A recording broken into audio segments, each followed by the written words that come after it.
সিলেটের দক্ষিণ সুরমা থানা এলাকায় অবস্থিত রিজেন্ট পার্কে তরুণ তরুণীদের অসামাজিক কাজে লিপ্ত থাকা স্থানীয় এলাকাবাসীর জোরপূর্বকভাবে অধিক দিনমোহর ধরে তরুণ তরুণীদের বিয়ে দেওয়ার বিষয়ে অনেকে বাহবা দিচ্ছে, আবার অনেকে তাদের প্রতি সহমর্মিতা প্রকাশ করছেন।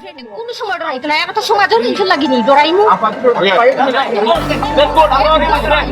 আচ্ছা বসাবাতি কাজ না সমাজে আপনারা যে তো মেডিকেল স্টেট ফর মাইন্ড তারা যে এখন যে কাজটা করা তাইছেন ঘুমাজি আইছেন রুম। এই যে জোর করে বিয়ে দেওয়া এটা আসলে বাংলাদেশের প্রচলিত আইনেও অপরাধের পর্যায়েই পড়ে।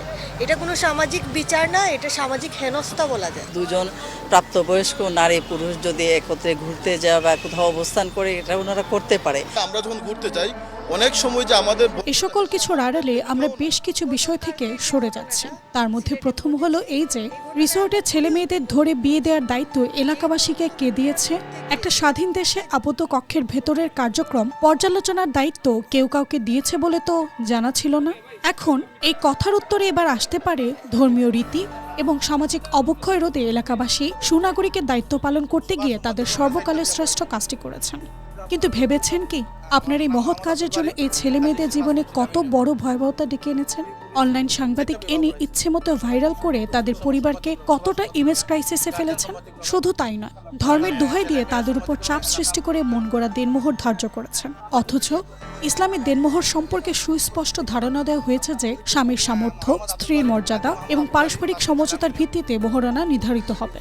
রাসূল আকরাম সাল্লাল্লাহু আলাইহি ওয়াসাল্লাম বলেছেন, সর্বোত্তম পরিমাণের মোহর হচ্ছে তা যা পরিশোধ করা সহজসাধ্য।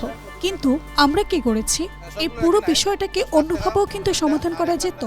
উক্ত তরুণ তরুণীদের প্রচলিত আইন অনুযায়ী আইন শৃঙ্খলা রক্ষাকারী বাহিনীর কাছে দিয়ে তাদের বিরুদ্ধে আইনি ব্যবস্থা গ্রহণ করানোর মাধ্যমে সুনাগরিকের দায়িত্ব ও কর্তব্য পালন করা যেত।